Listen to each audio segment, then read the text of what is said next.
అందుకే పెళ్లి చేసేటప్పుడు అమ్మాయి జాతకాలు కలిసేయాలేదో ఎందుకు చూస్తే ఆ మాత్రం నిమిత్త మాత్రంగానైనా చూడాలి. బొత్తిగా నైదంతారు పెట్టుకుని పెళ్ళిళ్ళు చేసేస్తే మనాడు అట్టుకుపోతుంది కాపురం, అనుమానం లేదు అందులో. కొన్ని అసలు చేయకూడదు అలాగా. అందుకని చూస్తారు ఆ మాత్రం. ఇంకా అక్కడి నుంచి ఇదేదో కొంచెం పొడుగ్గా ఉంది, ఇదేదో పొట్టు, అంత విపరీతం అక్కర్లేదు. ఇంకా జాతకాలు ఇవన్నీ ఎప్పుడు స్థూలంగానే పాటించాలి. దయచేసి అర్థం చేసుకోండి, సూక్ష్మంగా వెళ్ళకూడదు. ఎందుకంటే జాతక జ్యోతిష్ శాస్త్రం మొత్తం ఖగోళ శాస్త్రం, మానవ జీవితానికి సంబంధించింది కాదు. అది మొత్తం సమాజ జీవితానికి సంబంధించింది, మొత్తం భూమండలానికి సంబంధించింది. అతివృష్టి, అనావృష్టి, అష్టగ్రహ కూటమి, సూర్యగ్రహణం, చంద్రగ్రహణం, ఏ పంటలు ఏ కాలంలో పండతాయి, ఇవన్నీ చెప్పడానికి జ్యోతిష్ శాస్త్రం. కానీ నీ చెయ్యి నా చెయ్యి, నీ మూతి నా మూతి చూసి చెప్పడానికి కాదు. అది దాన్ని అలా చేసేసారు మహానుభావులు, వారికి నమస్కారం. ఎందుకంటే వ్యాపారం చేయడానికి బాగా వీలు, మనిషిని ఎంత భయపెట్టేస్తే అంత వీలు. అందులో మీరు మీ జీవితాల్లో మీకు చెప్పిన చూసుకుని 90% అబద్ధాలే, 10 కూడా జరగవు. ఆ జరిగిన వాళ్ళ చేత చెప్పిస్తారు టీవీల్లో, అవి మనం నమ్మేస్తూ ఉంటాం. జరిగే అవకాశం లేదు. జ్యోతిష్ శాస్త్రం సమిష్టి జీవితానికి సంబంధించింది తప్ప వ్యష్టి జీవితానికి సంబంధించింది కాదు. వ్యష్టి జీవితం మీద ప్రభావం ఉంటుందండి. ఈ ప్రాంతం అంతా వాన కురిసినప్పుడు అందరి మీద పడుతుందండి, కానీ గొడుగేసుకున్నవాడి మీద పడుతుందా? కొందరికి 2 చినుకులు పడగానే జలుబు చేసేస్తుందండి. ఒకడు వానలో తారంగా వాడినా ఏమీ చేయదండి. వాడి శక్తి సామర్థ్యాలు ఉన్నాయా లేదా? అక్కడ జ్యోతిష్ శాస్త్ర ప్రభావం కూడా అంతే. స్థిరమైన సంకల్పం, భక్తి, జ్ఞాన వైరాగ్యాలు కలిగిన వాడిని నవగ్రహాలు కాదండి 18 గ్రహాలు ఉన్నవాడిని ఏం చేయలేవు. మొహమాటం ఏం లేదు ఆ విషయం. వెంకటేశ్వర సుప్రభాతం సహా అన్నింటిలో ఉంటుంది, మీ ధైర్యం కోసం చెబుతున్నా. సూర్యందు భౌమ బుధ వక్పతి కావ్య సౌరి స్వర్భానుకేతు దివిషత్ పరిషత్ ప్రధానాక త్వద్దాస దాస చరమావతి దాస దాసాక శ్రీ వెంకటాచలపతే తవ సుప్రభాతం. సూర్యుడు, ఇందు చంద్రుడు, భౌమ కుజగ్రహం, బుధగ్రహం, వాక్పతి బృహస్పతి, కావ్య శుక్రగ్రహం. సూర్యందు భౌమ బుధ వాక్పతి కావ్య శౌరి, సూర్యుని కుమారుడైన శనీశ్వరుడు శౌరి అంటే. స్వర్భాను రాహువు, కేతు, నవగ్రహాలు. ఇంతకు మించిన 10వ గ్రహం ఏది లేదు. 10వ గ్రహం ఎవడైనా ఉంటే ఈ జాతకం చెప్పించుకుని వాడే 10వ గ్రహం. ఇవన్నీ వెంకటేశ్వర స్వామికి, భగవంతుడికి త్వద్దాస దాస చ రమావతి దాస దాసాక, ఆయన దాసుడికి దాసులు వీళ్ళు నవగ్రహాలు కూడా. వీళ్ళు మనం ఏం చేస్తారండి, ఊటికి నవగ్రహ పూజ అనడం, పారిపోవడం అక్కడి నుంచి. మళ్ళీ అక్కడి నుంచి ఆయనకి నువ్వులు, ఈయనకి నవ్వులు, ఈయనకి చెవులు, ఈయనకి పువ్వులు, పని ఏం లేదు ఇక్కడ. ఇదో పెద్ద నమ్మకాలు బాగా పెంచుతున్నారు. 5 వారాలు, 30 వారాలు, 60 వారాలు. నువ్వు ఇక్కడ ఎవరికో నువ్వులు ఇచ్చేసిన వెంటనే పైన గ్రహం మారిపోతుందా? కాస్త ఆలోచించవాయి బాబు, బుర్రపెట్టి ఆలోచన తెలిసిపోతుంది. నీ నువ్వులకి ఆ గ్రహం ఎలా మారుతుందండి? ఎందుకు మారుతుంది అసలు? అది మొత్తం సమిష్టి సృష్టికి సంబంధించిన విషయమా? కానీ ఖచ్చితంగా అదే జ్యోతిష్ శాస్త్రంలో చంద్రగ్రహణం కానీ, సూర్యగ్రహణం కానీ, గ్రహకూటమి కానీ, ఈ ఇతర అతివృష్టి అనావృష్టిలు కానీ ఎలా రాశారో అలాగే జరుగుతున్నాయి. మీరు గమనించండి, ఒక చుక్క తేడా లేకుండా, సెకండ్ తేడా లేకుండా కరెక్ట్ జరుగుతాయి. ఎందుకంటే అది సమిష్టి, వ్యష్టి కాదు. దాన్ని మన వాళ్ళు శుభ్రంగా వ్యాపారం చేయడానికి వీలుగా వ్యష్టి చేసి పారేశారు. మొత్తం నీ నక్షత్రం ఏమిటి అనడం, అందుకే వ్యాపారంలో మునిగో. నక్షత్రాన్ని బట్టి మునిగిపోతాడా? అలా అయితే చంద్రబాబు నాయుడు గారి నక్షత్రాన్ని పెట్టి పుట్టిన వాళ్ళందరూ రాష్ట్రానికి ముఖ్యమంత్రులు అయిపోవాలి. అందరూ అవుతారా? ఆయన మాత్రం 10 ఏళ్ళు అయ్యాడు, ఇంటి దగ్గర కూర్చోలే. మరి నక్షత్రం మంచిదే కదా. ఇవన్నీ చెబితే కుదరదండి. ఈ మాయలోనే మనం పడిపోతున్నాం. భూత భవ్య భవత్ ప్రభు, మీ జ్యోతిష్ శాస్త్రం మొత్తం కాలానికి సంబంధించింది. ఆ కాలానికి అధిపతి భగవంతుడు. ఆ భగవంతుడిని మనం మనస్సులో స్మరించడం మానేసి ఇది చూపించుకుందామా, అది చూపించుకుందామా, నువ్వులు దానం చేద్దామా, మినువులు దానం చేద్దామా, ఎన్ని చేస్తారు, ఎంతమంది కోసం ఎన్ని చేస్తారు. మళ్ళీ రాహు కేతు అనగానే చెలో కాళహస్తి, మళ్ళీ అదొకటి. ఇక్కడ మధ్యన అదొకటి బయలుదేరింది బాగా. మొత్తం అక్కడికి వెళ్ళి రాహు పూజ, కేతు పూజ, తోక పూజ, తొండం పూజ అని చేయించి మొత్తం వాళ్ళు ఇంకా అదో సిస్టమ్ పెట్టారు. శివుడు పక్క వెళ్ళిపోయాడు కాళహస్తిలో, రాహుకేతువులు మిగిలేరు, కర్మ కాలిపోయి. బ్రహ్మరాంబాను శివుడు వెళ్ళిపోయాడు అక్కడి నుంచి. జ్ఞానప్రసూనాంబ శివుడు లేడండి, రాహుకేతువే. ఎంతసేపు పాములు గొడవలే, ఎందుకంటే మన భయం. అసలు శివుడు వెళ్ళిపోయి. అదే కాళహస్తి శతకంలో దూర్జుడు స్పష్టంగా ఏం చెబుతాడంటే ఈ జాతకాల గురించి, గ్రహదోషంబులు దుర్నిమిత్తములు నీ కళ్యాణ నామంబు ప్రత్యకమున్ వేర్కొను ఉత్తమోత్తముని బాధల్ బెట్టగా జాలునే దగను కప్పగ జాలునే శలభ సంతానంబు నీ సేవ చేసి హతక్లేశులు కారుగాక మనుజుల్ శ్రీకాళహస్తీశ్వర. ఎంత అద్భుతమైన మాట చెప్పారండి. కాళహస్తి శతకం రాసినటువంటి దూర్జటి మాట కూడా నమ్మట్లేదు మనం కాళహస్తిలో ఉంటూ.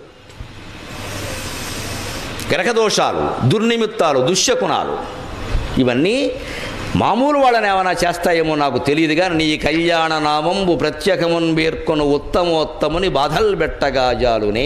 ఎవడైతే తన మనస్సులో నిరంతరం నమ శివాయ నమ శివాయ నమ శివాయ నమో నారాయణాయ నమో నారాయణాయ నమో నారాయణాయ శ్రీమాత్రే నమః శ్రీమాత్రే నమః శ్రీమాత్రే నమః అని నిరంతరం మనస్సులో ఏదో ఒక దైవనామాన్ని స్మరిస్తూ ఉంటాడో వాడు వెంట్రుక పేకలు అవతల బో అని చెప్పాడు ఆయన. అది మనం చేయడానికి బద్ధకమై ఓ కేజీ నువ్వులు దానం చేసేసి మన కోడిపందాలు మనం ఆడుకుంటాం ఇక్కడ మన పేకాట. కారణం అది మన బద్ధకం అండి. మన కోడిపందాలు ఆడతాం, పేకాట ఆడతాం, సమస్తం ఆడతాం, భగవన్నామస్మరణ చెయ్యం. ఒకవేళ చెయ్యికి తప్పదంటే ఓ బ్రాహ్మణ్ణి పిలిచి నువ్వు చెయ్యి మా బదులు నీకో 100 రూపాయలు ఇస్తామంటాం. మంచిపోయి ఇప్పుడు వాడికి 100 వచ్చాయి, మిగిలిన మనకు 100 కూడా పోయింది, ఏమి రాలేదు. వాడెవడో చేయడం ఏంటండి? ఆయన ఎవరో తింటే మనకు ఆకలి తీరుతుందా? మనం చేస్తేనే మనకి సమస్యలు తీరుతాయి, మనకు ఆయన చేస్తే మనకెలా తీరుతాయండి? ఇదంతా మొత్తం ఈ డిప్యుటేషన్ సిస్టమ్ కుదరదండి. అధ్యాత్మికతను మన ఎడుపు మనం ఎడవలసిందే. పైగా దహనం కప్పగజాలునే శలభ సంతానం. అగ్ని దగ్గరికి మిడతలు రాలేవు కదా, పరమేశ్వరుడు అగ్నిస్వరూపుడు కదా. ఆ పరమేశ్వరుని నిరంతరం మనస్సులో ధ్యానించేవాడి దగ్గరికి సూర్య చంద్ర రాహు కేతు మొదలైన గ్రహాలు ఏవీ రాలేవని చెప్పాడు ఆయన. నిశ్చింతగా ఉండండి, మీ మనస్సులో మీ ఇష్టమైన దైవనామస్మరణ చేయండి. ఏ జాతకాలు ఎవ్వరికి చూపించుకోక్కర్లేదు, హాయిగా ఉండండి. అది ఆ భయం లేకే మనం ఇలా భయం కారణంగానే ఉండిపోతున్నాం అంతే. ఎప్పుడు ఏమైపోతుందో ఇది ఒకటి మార్చేస్తావా? జస్ట్ లాజిక్ అండి. ఇక్కడ నువ్వు దానం ఇచ్చేస్తావా, అక్కడ మొత్తం వెంటనే అబౌట్ టర్న్ అని శని తిరిగిపోతాడా? మరి అలా తిరిగిపోతే ఇంకోటి మీద పడాలి, వాడు దానం ఇవ్వలేదే. ఏ గ్రహాలు ఎలా ఉన్నాయి మనం చదువుకుంటున్నాం, ఆ మాత్రం విజ్ఞానం తెలియదా? అంత అజ్ఞానంలో పడతారేమిటండి వాళ్ళు ఎవరో చెప్పగానే. పైగా వీళ్ళందరూ సన్నాసులు టీవీల్లో అరగంటకు 25,000 ఇచ్చి పెట్టించుకుంటున్నారమ్మా మొహమాటం లేదు చెప్పడానికి. పక్క వ్యాపారం పేయింగ్ మోర్ దాన్ 25,000. మండిపోతే నాకు ఇంగ్లీష్ వస్తుంది, తెలుగు రాదు. డబ్బులు ఇచ్చి పెట్టించుకుంటున్నారు కార్యక్రమాలు. అవి చూసి మనం ఫోన్లు చేసి మా పిల్లకి బాగోలేదండి. కూర్చో అమ్మా, నీకు బాగుంటే పిల్లకి బాగుంటుంది, కూర్చో ఇంట్లో. మన బలహీనత, మన భయం, వాడు సొమ్ము చేసుకుంటున్నాడు అక్కడ స్పష్టంగా. గుర్రాలకి దేవుడు భాష అర్థమవుతుంది, మన భాష అర్థం కాదమ్మా. దేవుడు భాష అన్నిటికీ అర్థమవుతుంది, సమస్త జీవులకి అర్థమవుతుంది. దేవుడు భాషలో మాట్లాడడమా మౌనమే నీ భాష ఓ మోగ మనస. దేవుడు భాష మౌనం. మనం దేవుణ్ణి చూడాలి అంటే మౌనంగా ఉండాలి. ముందు నోరు మూసుకుంటే దేవుడు కనపడతాడు. మాట్లాడకుండా ఉండడం అని అంటారు. మాట్లాడకుండా ఉండడం మౌనం కాదు, మాట్లాడాలని అనిపించకపోవడం మౌనం అన్నాడు ఆయన. అది మౌనం. అది ఎంతమంది పాటిస్తున్నామో చూడండి. మాట్లాడాలని అనిపించకూడదు అసలు, అంటే మన మనస్సులో కూడా ఆలోచనలు రాకూడదు, అది మౌనం.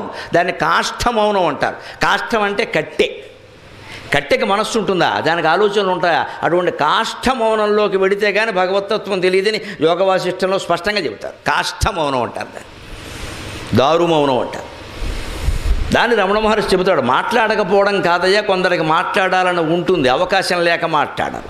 అదిగాక ఇంకొంతమందికి మాట్లాడకపోవచ్చు, కానీ వాళ్ళ లోపల ఆలోచనలు రాగద్వేషాలు అని నడుస్తూ ఉంటాయి. మనందరికీ తెలిసేది. మనకి బీపీ వచ్చేస్తుంటుంది, ఎదుటి ఎవరూ లేరు. ఎందుకంటే మనం ఊహించేసుకున్నాం ఇక్కడ, వాడు ఎవరో ఎదురుగా ఉన్నట్టు మనతో వాదిస్తున్నట్టు అని ఎచ్చిపోతున్నాం ఇక్కడ. ఒక్కోసారి పైకి అనేస్తాం, పక్క వాళ్ళు ఎవరో అంటారు, ఏం లేదంటాం, వాడే కొనుక్కున్నాడంటారు. ఇగో ఇది కూడా ఆగిపోవాలి. పైకి కొనగడం కాదు, లోపల ఆలోచించడం కూడా ఆగిపోవాలి. అది సంపూర్ణ మౌనం. భగవంతుడు ఆ సంపూర్ణ మౌనంలో ఉంటాడు. అటువంటి మౌనంలో ఉండగలిగితే అన్ని జీవుల భాష అర్థమవుతుంది. అన్ని జీవులకి ఆయన ఏం చెప్పదలుచుకున్నాడో దాన్ని చెప్పగలుగుతాడు. కమ్యూనికేట్ చేయడం అంటారు. అందువల్ల కృష్ణుడు భగవద్గీత అశ్వాలు కూడా ఉన్నాయి. భగవద్గీత తాత్పర్యం ఏమిటి? కర్మణ్యేవాధికారస్తే మా ఫలేషు కదాచన మా కర్మఫలహేతుర్భూర్మాతే సంగోస్త్వకర్మణి. నీ పని నువ్వు చెయ్యి, కర్మణ్యేవాధికారస్తే, పని చేయడం వరకే నీ బాధ్యత. మా ఫలేషు కదాచన, ఫలితం గురించి ఆలోచించుకో, ఆ ఫలితాన్ని నాకు వదిలే, నేను చూసుకుంటా అన్నాడు. అందుకని అశ్వాలకు అర్థమైంది ఆ విషయం. ఓహో, కౌరవుల పక్షాన ఉన్నా పాండవుల పక్షాన ఉన్నా మన పని మనం చెయ్యాలి. మన పని అంటే పరిగెట్టడం, పరిగెట్టబట్టే దుమ్ము రేగింది. అందుకని పరిగెట్టే దాన్ని శ్రీకృష్ణుడు అలంకారంగా భావించాడు. అది భగవత్తత్వం, అది భగవత్తత్వం. నువ్వు దుమ్ము ఇచ్చినా సరే తీసుకుంటాడు ఆయన, ఎందుకంటే అది పని చేసి ఇచ్చావు. దోచుకునివ్వలేదు, ఎవరిని దోచుకునివ్వలేదు. ఎవరినో దుమ్ము చేసి మనం దుమ్ము ఇవ్వకూడదు.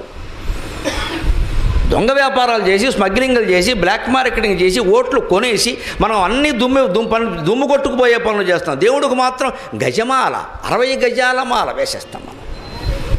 ఒక పెద్ద దాని మధ్యలో మెడపెట్టి పెద్ద ఫోటో ఇక్కడ బలైపోయే మేకలాగా. నువ్వు చేసే వ్యాపారమే, నువ్వు చేసే రాజకీయం ఏమిటి, నువ్వు చేసే జీవితం ఏమిటి, అసలు నువ్వు ఎంతమందిని దుమ్ము కొట్టుకొచ్చావు, నీ వల్ల ఎంతమంది దుమ్ము కొట్టుకుపోయారు. అది ఉండదు. శుభ్రంగా పొలాలు ఆక్రమించు, స్థలాలు ఆక్రమించు, అన్నీ ఆక్రమించు. ఎందుకంటే అధికారాన్ని ముందు ఆక్రమించాం కదా. దేవుడికి మాత్రం గుడి కట్టే, దానికి పెద్ద దండ వేసి. ఇటువంటి వాళ్ళు ఏమి ఇచ్చినా దేవుడు పుచ్చుకోడు, ఎన్ని దండలు ఇచ్చినా పుచ్చుకోడు, కోట్లు ఇచ్చినా పుచ్చుకోడు. మన కోట్లతో ఆయనకి పని లేదు, సృష్టి అంతా అయింది. ఆయన దేవుణ్ణి మించిన కోటీశ్వరుడు ఎవడు ఇంకా పుట్టల. మన అజ్ఞానం వల్ల మనం అనుకుంటాం అంత మేము చాలా వైభవంగా. వైభవం కాదు, కావాల్సింది నీతి కావాలి, భగవంతుడికి ధర్మం కావాలి. నీ వైభవంతో ఆయనకి నిమిత్తం లేదు.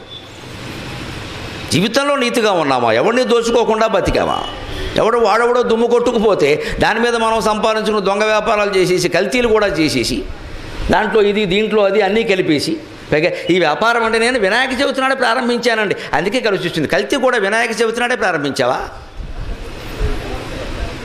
కల్తీ ప్రారంభించమని వినాయక నామాల్లో ఎక్కడైనా ఉందా? పైగా ఈ కల్తీ వ్యాపారం వినాయక చవితి నాడు ప్రారంభించానని చెబుతున్నావా సిగ్గు లేకుండా? వినాయకుడు ఏడవాలా నవ్వాలా? ఆ జీవితంలో ఆ నీతి, వృత్తి చేసిన, వ్యవసాయం చేసిన, ఉద్యోగం చేసిన, వ్యాపారం చేసిన, ఇంట్లో కాపురం చేసిన నీతి ఉందా లేదా, శీలం ఉందా లేదా, ధర్మం ఉందా లేదా, లేకపోతే మన పూజలన్నీ మొత్తం దండకండి, నాకేం మొహమాటం లేదు చెప్పడానికి, మొత్తం దండగా వల్లకట్లో పోసినట్టే లెక్క. ఒక నీతి లేదు, శీలం లేదు, ధర్మం లేదు, బజార్ను తిరుగుతున్నాం ఇష్టం వచ్చినట్టుగా. మనం మాత్రం పూజలు చేసేస్తాం బ్రహ్మాండంగా.